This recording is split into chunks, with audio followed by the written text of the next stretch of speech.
I just want to welcome everybody home. Amen. This is a place where we believe that God it wants to involve you and get you connected to the body, because the local church is the place that changes your life. If you want to change the generations, this is where you can change the generations at. I mean, you can get your kids connected. I mean, you can get them plugged in into services. I mean, my kids are down there. I mean, it is just a moment to say, hey, this is what we're going to do in our family, and we're going to move forward. And so we want you to know that we welcome you here. We love you, and we appreciate you for everything that everybody does. This is more than just what we get up here and do on Sunday. This is a serious tribe. It's a moment. It's a family. Like, it takes 40 to 50, 60 people to make Sundays happen. And so we are so thankful for the family that we get to be a part of. Well, hey, last week we kicked off a series titled Chain Reaction. And it's talking about how decisions are connected. And I opened it up talking about a domino illustration, right? And I talked about how there's the dominoes, and how you could take dominoes and line them up all across this stage, and you could stack them up meticulously one by one, and how you could end up having this beautiful masterpiece, right? I mean, so much so that, like, you're so anxious to be the one to just bloop, hit the one thing, so that when they all fall, it's just this beautiful picture of what it looks like when this masterpiece is put together. But then I talked about how also it could happen that while you was building that masterpiece, by one slip up, right, one accident, one moment that you accidentally bumped it, you made a bad decision, you made a bad choice, right? You chose to do something that you knew wasn't right. You chose to do something that did not honor God, and how all of a sudden everything that you was trying to build in this masterpiece, in this moment, could completely be affected by everything. And you could get down to the end of the wire, and all of these dominoes have fallen over. And sometimes I think we get in life where we look back and we're saying, wow, I didn't realize that the decisions that I was making 20 years ago was going to affect me today. I didn't realize that all of this stuff was connected. And when we're looking back, does the dominoes that have been built, are they looking like a masterpiece, or are they looking like a disaster that is just completely fell apart? How many of us know that everything that we do is tied together, right? Like, everything that we do, no decision that you make is autonomous of one another. I mean, literally, one decision affects another decision that determines a result from the first decision that you made, right? It's all tied together. Why? It creates what? It creates a chain reaction. And last week we also talked about sowing and reaping, and we looked at how we can sometimes reap even what others sow. And that was kind of the summation of our service last week, and I didn't get to the rest of it. And so I'm going to do a continuous sermon from yesterday or last week and pick up on the domino effect continued, because I think that I still had some stuff that I wanted to be able to touch on and talk about, because I believe that we can look at the law of how the things that you reap or even what others have sowed. And we looked last week at how the generations can be impacted by the seeds of the previous generation that they sowed, right? And this is why oftentimes you can see children fall into the parents' footsteps in some capacity, right? I mean, sometimes, more frequently than not, you can see a lot of children's lives replicating the ones that are for them. I've been in a prison before doing ministry. I think it was Moberly, if I remember correctly, and we was doing prison ministry one time, and there was a father that was in there, and I was talking to him, and he introduced me to his son. And then whenever I got to talking to the son told me that his son was in there. And I thought, man, that is 3 generations in the same facility, in the Department of Corrections, that has been impacted. And the decisions and choices that we make today can have a ripple effect hundreds of years from now, yet oftentimes we think that what we are doing is not harming anyone else, that it's autonomous of itself and all we're doing, and we often will seclude ourselves and think that the decisions that we are making in our own life are not affecting anybody else around us because there may be nobody in our direct presence. But did you know that every single decision that you make in life has a ripple effect somewhere down the line that will not just affect you, but it will affect those ones that come after you? It will affect those that are around you. It will affect the ones that are when the fruit of our life is displaying something completely different than the seeds that we think that we are sowing. We've got to begin to pay attention, because not only are the seeds of our own life, but over the course of time, the seeds of our children's lives say different. Imagine if the grandfather, the father that I met originally in the prison, right, would have chose to say, hey, I'm not going to continue down this path. I'm going to stand for my family and I'm going to do something completely different. I guarantee you, most likely the generations after him would most likely not have been in prison as well. In the sense, especially all at the same time. Why? Because one man chose to stand up and say, hey, as for me and my life, as for me and my house, we are going to serve the Lord, and I'm not going to allow the bad harvest of the previous generations to be something that I reap today in my life or my family's life, and I'm going to choose to do something different.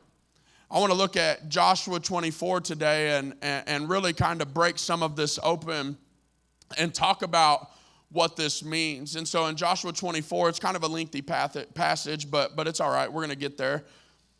Joshua 24, 1 through 13, it says this. It says, then Joshua assembled all the tribes of Israel at Shechem, and he summoned the elders, the leaders, the judges, the officials of Israel, and they presented themselves before God. He said, hey, I've got all the people. Get them all to me, because I've got a word that everybody needs to hear. Bring everybody to me, because I've got something that I need to say. And it says that in verse 2, Joshua said to all the people, hey, this is what the Lord says, the God of Israel. Long ago, your ancestors, including Terah and the father of Abraham, and the Nahor lived beyond the Euphrates River and worshiped other gods. This is what they used to do. But I took your father Abraham from the land beyond the Euphrates, and I led him throughout Canaan, and I gave him many descendants, and I gave him Isaac, and to Isaac I gave Jacob, and to Jacob I gave Esau, and I assigned the hill country of Seir to Esau, and Jacob and his family went down to Egypt. And then I sent Moses and Aaron, and I afflicted the Egyptians by what I did there, and I brought you out. And when I brought your people out of Egypt, you came to the sea, and the Egyptians pursued them with the chariots and the horsemen as far as the Red Sea, but they cried out to the Lord for help, and he put darkness between you and the Egyptians, and he brought the sea over them and covered them.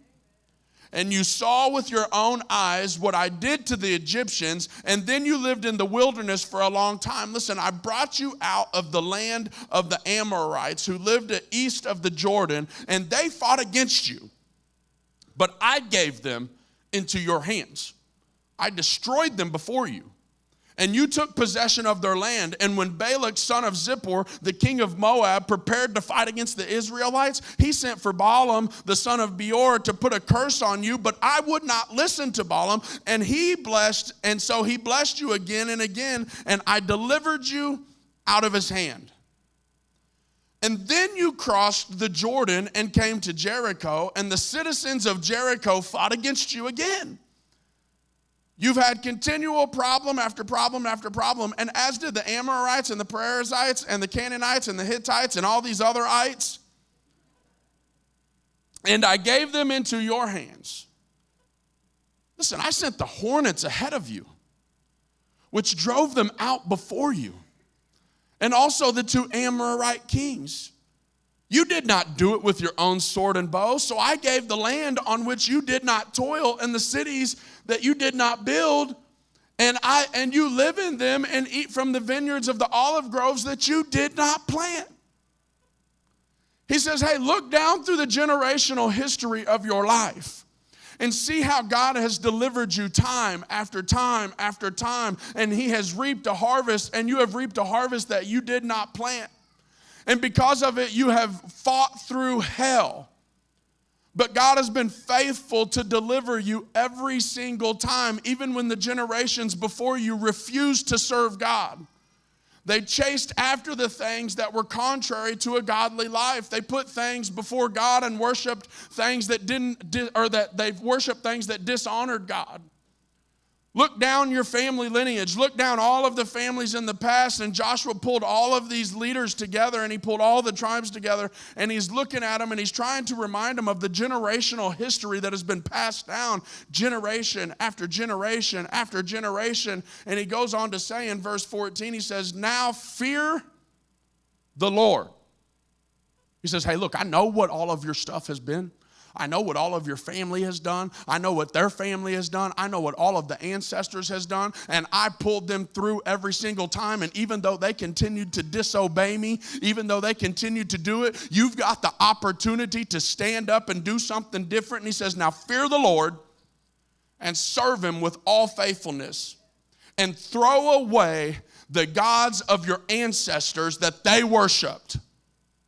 I don't know if there's anybody in the house today that would be looking back at their family lineage, and maybe some of those things have been being replicated in your life. You've been taking on the addictions of your parents. You've been taking on the things that your families have been doing. You've been repeating the cycles that have been repeated in your family's lives, and you're just another statistic of the family or the lineage of that, or the legacy or the heritage that you have. But I believe that God would say today in the house today the same thing that he said back then, that, hey, you need today to throw away the gods of your ancestors, and you need to get rid of some of the things that have been in your life, because today can be the day that something can change in your life. And he says, throw away the gods of your ancestors and the things that they worship. Get away from the things that do not honor God. Get away from the things that your family... Hey, you don't have to continue to blame your dad for being missing. You don't have to continue to blame your dad for abusing you. You don't have to continue to blame your dad never being there, or addiction, or all these things on your family. You've got the opportunity today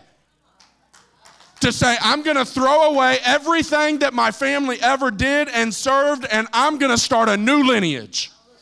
I'm going to start something new. And he says to throw them away and serve the Lord. But hey, if serving the Lord seems undesirable to you, then choose yourself today whom you're going to serve. Because if serving the Lord doesn't please you, if it doesn't seem like something that you want to do with everything in your life, if serving the Lord does not seem desirable to you, if there is something that is in your blood, if there is something that is in your mind, if there is something that is in your spirit today that says, I don't know if I want to serve God like that, choose today who you're going to serve. Who are you going to serve? Who are you going to give your life to? Because he says, choose this day. You're going to either throw away the gods of your ancestors, you're going to quit playing patty cake with the Lord, you're going to quit doing the things that God doesn't want you to do, you're going to quit doing this and you're going to throw them away, or you're going to turn your back on God and just go do whatever you're going to do. Quit bringing all this misery into your life. Go get high and have fun getting high. Choose this day who you're going to serve. Either you're going to quit doing it and you're going to leave that life, you're going to leave that situation, you're going to leave that relationship, you're going to leave every other God that you're putting before him.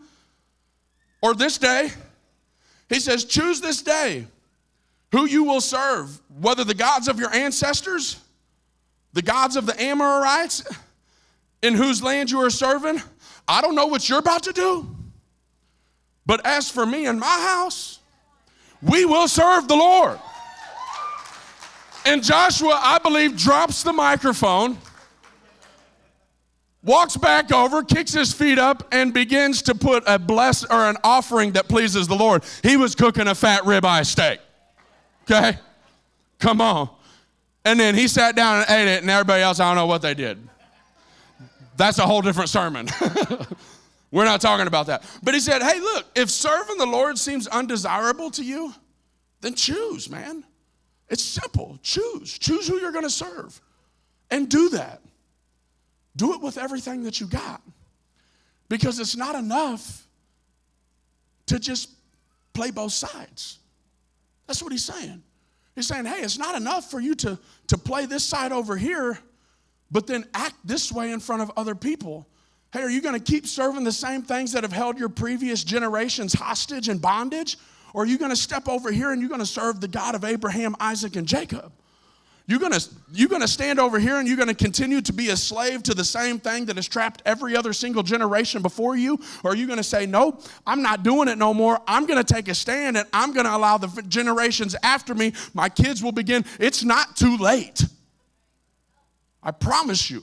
If you got breath in your lungs, you could be a living testimony to your children, and they could begin to say, wow, mom's responding to me different than mom used to respond to me. Mom used to smack me in the mouth, call me bad words and all kinds of stuff, and send me out to play, and mom doesn't do that anymore. We can be different. We've got the opportunity to serve the God of Abraham, Isaac, and Jacob. We ain't got to continue doing the same. Well, that's how my mama raised me. So what? You ain't got to keep doing the same things your mama did. You ain't got to keep doing the same things your daddy did. If they completely, fully honored God, yes, replicate those things. Continue that generational thing going down so that the families below you and below you can see, I don't know about you, but I want my grandkids to point to a picture of me in their house and say, I want to be like that man. I've heard the stories that he's done. I want to impact the people that he's impacted. I want to live a life like my great-great-grandfather lived, and I want a legacy to begin to be established because I chose today who I'm going to serve. Because you can't have both. You don't get to have the benefits of serving God while serving other gods. It just don't happen like that. He says, today you have to choose one. And Joshua boldly says, he says, hey, I don't care what's went down previously. Today, I don't know about you guys. I don't care about what anybody else says. Today, me and my house, we're going to serve the Lord. And I don't care if all hell is breaking loose. Backing down is not an option for me. I ain't got no quit left in my bones. If I stand with the Lord, then I die with the Lord. And me and my household, we will serve the Lord from this point forward. My family won't see me back down. I don't care what's going on in my life. He said, hey, all these people came against you, and did I not deliver you? I seen these, and it wasn't by your sword and your bow. You didn't do nothing. It was me. He says, hey, remind them that I was the one that delivered them. The reason that you're here today, it ain't because of you. It's because God delivered you and saved your life through all of the hell that you've been through. And today we owe him our life. And it's like, God, I give you everything that I have. And he says, hey, today, there's not a thing that has been passed down through the generation that I'm not stopping, because today it has to stop, because I'm going to take a stand and serve God and God alone. Listen, I'm done letting anxiety rule my life. I'm done letting depression rule my life. I'm done letting drugs and alcohol be the medication to get me through my problems. I'm done. I'm going to cut up my medical card. Come on, somebody. I don't need THC, I need GOD. Only about 4 people clapped. It's all good. They're like, whoa, whoa, whoa, whoa, whoa, whoa, whoa. Not my weed. God made it. Anyways, I would say go back and watch last week's service, but it messed up, so you can't. So you should have been here, because we talked about weed. Listen, I'm done continuing to commit to relationships that do not honor God. I'm going to quit committing to try to change somebody that I can't change. I'm going to quit committing to friendships that don't honor God. I'm going to quit committing to hanging around people that continue to pull the negative out in me, instead of investing into me and helping me pray through situations and holding my arms up. If I've got friends that I feel weaker after I leave, then I need to leave those friends, because I need some friends around me that make me feel stronger in the Lord when I leave, that make me feel like I got more power when I leave, that make me feel like when I walk out of the house, I can hit the devil in the face and say, he ain't got no power, because I got friends around me. And I don't know if you think your friends matter, but they do. Because there's a story in the New Testament where 4 friends carried their friend up onto a roof and they lowered him into the presence of Jesus, and Jesus said, because of your friend's faith, you are healed.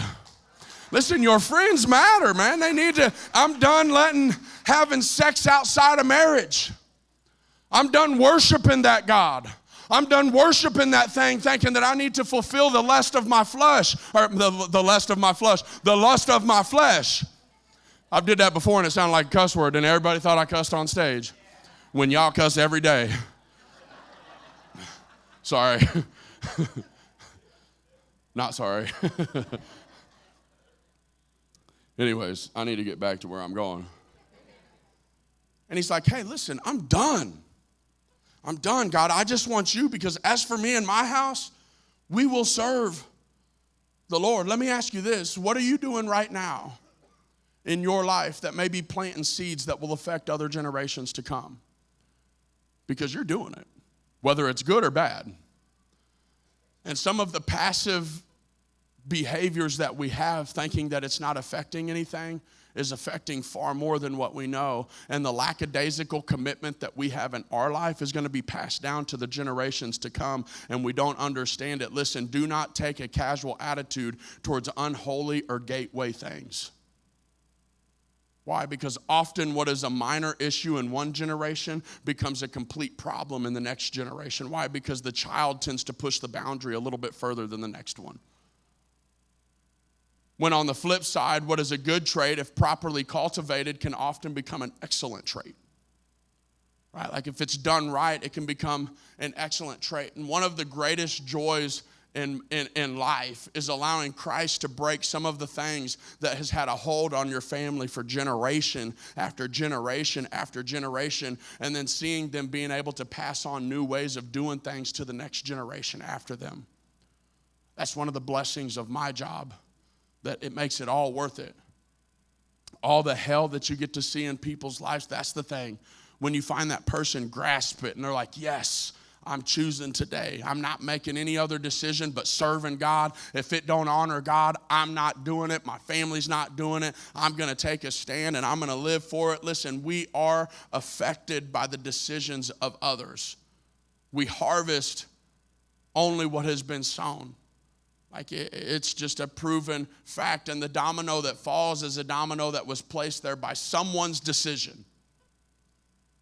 But there's a little more aspect, and this is kind of where I left off last week, where there's a personal aspect to all of this, right? Because oftentimes we get to blame other people and we say, well, this has just been passed down to me. Yeah, well, look, at some point, you got accountability for your own life. And there are some personal decisions because, listen, you can't harvest what you don't plant. So you got to make wise choices in what you're planting. Because that's just the reality. There's a farmer, kind of a ragged, barefooted looking guy, and he was standing on the steps of this tore down shack, and a stranger stopped for a drink of water just to pass time, and he asked him, hey, how's your cotton coming along? He said, ain't got none. He said, well, did you plant any? He said, nope. Afraid of the boll weevils. It's a bug that eats cotton, just so you know, I had to look that up. He says, well, how's your corn? He says, didn't plant none. Afraid they weren't going to have no rain. He said, well, how are your taters? He said, ain't got none, scared potato bugs. Really? What'd you plant? He said, nothing. Figured I'd just play it safe. Listen, this is the centerpiece of all that we're going to be talking about over the next however many weeks, because you cannot harvest what has not been planted. It's an impossibility. We have this fairy tale sometimes that God is just going to drop this brand new life into our pathway and that everything is just going to change. No, listen, dog. You got to quit grabbing on to the previous things, and you got to say, today I'm going to begin to own life, and I'm going to make the future different than what the past has been. And I got a personal responsibility on my behalf to step in and say, hey, I don't care. I'm willing to take the beating. I'm willing to take everything on my back. And I'm willing to stand for my family and my generation because I refuse to allow my kids to go through the same thing that I've seen passed down. I don't want my kids to have to deal with addiction. I don't want my kids to have to deal with incarceration. I don't want my daughters to have to deal with promiscuity. I don't want my daughters to have to deal with men treating them like a father that wasn't in their life. I want my daughters to be able to own who they are and know that they are a loved child, have a good idea of what a loving father is because they have one in their life. And the father loves them personally. You're personally impacted by the choices that we make. There's a story about this guy named Sir Robert Watson, and he was the inventor of the radar gun. And it's funny because if you read his story, he actually got arrested for speeding one time because he had been caught in a radar trap. And shortly after he got arrested, he wrote this poem, and it says, "Pity Sir Robert Watson Watt, strange target of his radar plot. And this, with others I could mention, a victim of his own invention." Like, the choices we make, right? They impact us. And I think, honestly, so often we're looking for a freebie. Right? Like, we just want something handed to us, like winning the lottery, right? So that we could live a life where we didn't have to work but received all the benefits of working really hard. Right? We just want I just need to hit a come up. I just need to hit a lick. If I could hit this one last lick, I'll cash out. I'll even tithe off of it, God. You would get 10%. He said, no, you won't. You won't give 10% of what you got in your pocket. You mad that the pastor even just said 10%. See? He's like, dang, he called me. But that just isn't the way that life works, is it? Right? Like, we still try to create systems where it works this way. But even if you did win the lottery, your life choices still make a difference. Did you know that there's a high percentage of lottery winners that end up right back where they're at or worse within a few years? Because you can't run away from your choices. They're constantly being harvested. You have to make new decisions. A Connecticut financial advisor group did a study, and they said that the reality is that 70% of all lottery winners will squander away their winnings in a few years. And in the process, they will see their family and friendships destroyed and the financial security they hoped for disappear. The authors of this also talked about this. They said, we know that from studies and our own internal research that when new wealth is created in a family, there is a 90% probability. This is not just lottery. This was a study of all wealth. If people came into an inheritance, if they was given something, if they stumbled upon something that brought more wealth into their life than what it used to do, or what they used to have, it says that we have studied from the research that it is created in a family, there is a 90% probability that all of that wealth will be gone by the third generation. Because sudden wealth just doesn't create something, right? And then they said that among those families who have worked hard for years to achieve success, when people receive sudden wealth, like winning a lottery, the numbers are even worse. Listen, winning a bunch of money doesn't build character, it reveals it. Think about that. Because a lot of the times we want an instant come up. We want to win something. We want to get somewhere and we want it just handed to us. But listen, if I handed you $1 million today, it would not build your character. It would reveal what's already in you. We can say what we would do with $1 million, but what you do with $100 would be mirrored by that $1 million. And if you don't honor God with $100, promise you, you ain't marrying, or you ain't honoring him with $1 million. You ain't marrying him either. You gonna marry somebody, but they gonna juice all your money, and then you ain't even gonna be able to pay the taxes on that $1 million worth of stuff that you bought. 300 of it's probably gonna be the dope man. So that's tax-free. I mean, that's, anyways.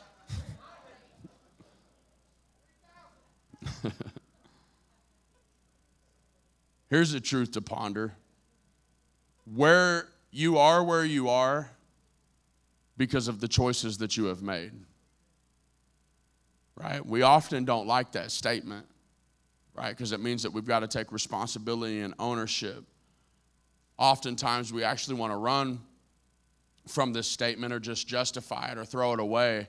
But in all honesty, it's pretty accurate, right? In fact, we will often use excuses even of the previous generation to rationalize our ill behavior and where we're at, instead of taking complete ownership and saying, yeah, those things happen. I seen that my family went through hell, but you know what?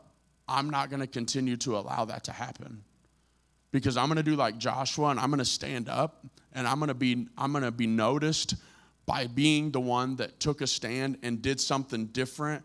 Because I get it. There are some exceptions, like you could, there could be somebody that's a vice president of a corporation and the CEO was embezzling money and he lost his job because the company shut down. Like, I get it. There's some situations in life that we could be at that isn't a direct reflection of, but on the other side, when it comes to our character, most of the time, our place in life, we are where we are because we have chosen to be there. Like, hey, listen, do not deceive yourself. You harvest what you plant, right? And to deal with this statement honestly takes a lot of guts and a lot of character. And if you don't like where you are, there's a likelihood that is very high that you need to start changing some of the decisions that you were making in life, because you can change your situation. You can't expect somebody to just give you a handout and a come up. Like, you got to own it and you got to take responsibility. And for some of us, this can feel like bad news, but it really isn't, because you can get where you want to be simply by making different choices. Like, if you want to be a millionaire, start working like a millionaire at your $10 an hour job. Start owning that freaking, quit being mad because you're buying the boss a new truck. Work like you're the boss and you'll end up getting a new truck. It might take you 5 years. It might take you 6, 7 years. But I promise you, if you start working like the boss is going to recognize that you're working like him.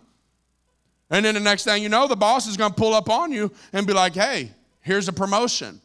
Here's this, here's that. And you'll be able to work your way. If not, then there's other opportunities. But each one of us have been given free will, and life is a series of choices that culminate in either good or bad. And we often don't see the effects for years to come. Why? Because seeds typically take years to harvest in our lives. Sometimes they come quicker, but sometimes there's the law of seed time and harvest. There's always a time before you harvest. And this principle means that our daily choices are not without significance. And whether we see it or not, over time, those choices can affect us in a very dramatic way. And not just affect us, but affects those that are behind us. In fact, even the absence of making a choice can have ramifications for years to come. How you handle a difficult situation today will help determine what you will be dealing with later. I promise you. If you don't handle some things today, don't put off doing what's right. Don't put off making the decision that you need. You already know if you're in an abusive situation, honey, you ain't going to save him. He's going to keep beating you. He's going to keep talking slimy to you. He's going to keep doing all that. Maybe you just need to cop deuces. You can't save him. Quit trying to be the Savior that you're not. Jesus is. He's the only Savior that's out there. You are not. You are just enabling a situation to continue to get worse. And what you do today can determine what you do. Don't put off doing what's right, because whether you like it or not, you're sowing the seed and setting up the dominoes one way or another, right? One way or another, you're making decisions that at some point is going to be affected by the decisions that are made after that. And one bad decision could knock down the entire row of dominoes. And it doesn't matter where your family's at. It doesn't matter what your family's doing. It doesn't matter. You need to look and say, hey, as for me and my house, the ones that live in my direct family, the ones that I have direct influence over, I can't change the ones in the past. I can't change those, but I can change the ones underneath of me. And if I take a stand and I choose to do something different for the ones that are underneath of me, I'm going to let you know, God, that I'm going to seek you the rest of the days of my life. I'm not going to continue coming after the things that my family did. I'm going to do something different because I want to build something different. And you can get, I would say it like this. You get out of life what you put into it. That's the reaping what you sow. I would even say it this way, that you get out of your relationship with God what you put into it. Right? 2 Corinthians 9:6 says this, remember this, a farmer who plants only a few seeds will get a small crop. But the one who plants generously will get a generous crop. Listen, we got to begin to plant generously. We got to begin to give generously, do what is right with enjoyment. Listen, there will be good things in store. If you begin to plant good seeds, there will be good things that come. But it's not going to happen overnight. It might be something that happens in the near future. But at some point in life, you will begin to reap a harvest of those good decisions. But do not grow weary, because the decisions that you make today will be impacted later on. Ephesians 5 says this. He says, be careful how you live. Hey, man, don't live like fools, but like those who are wise. Make the most of every opportunity in these evil days. Don't act thoughtlessly, but understand what the Lord wants you to do.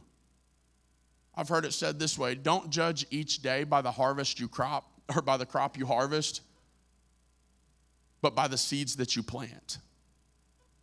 What seeds are you planting today? What could you start doing today?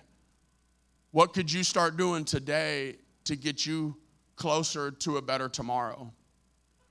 What could you do today to change the trajectory of the future generations in your family?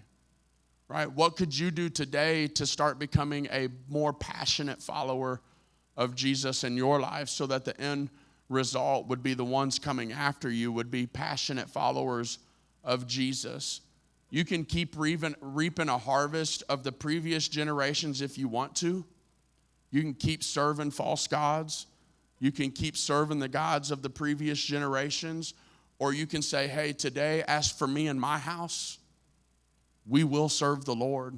And I don't care what is coming against me. I know that the Lord has delivered me before. The reason that I'm here today is because the Lord has delivered me time after time after time after time after time after time. And I may have been going through hell. I may have been going through all of this situation that was just terrible. But I see God's hand on my life.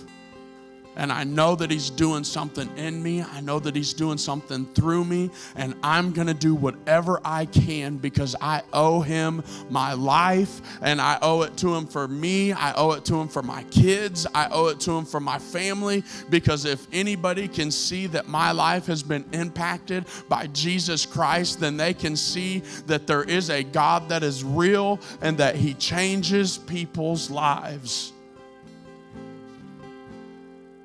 And I believe that every single one here today could make the decision to say that it doesn't matter what's been happening in my past. It doesn't matter what happened on your way to church this morning.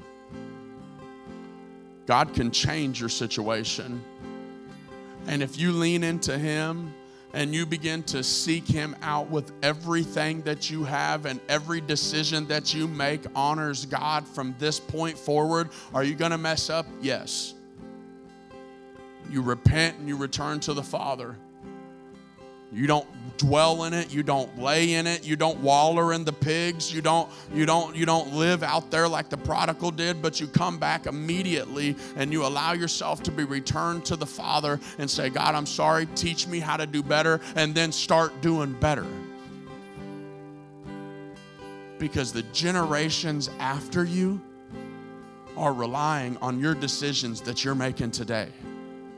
And I believe that the generations to come are going to be impacted by the ones that are in the house today, because there's some of us that are going to make a decision today that's going to honor God. And we're going to say, hey, as for me and my house, we will serve the Lord. If I could have everybody stand with me.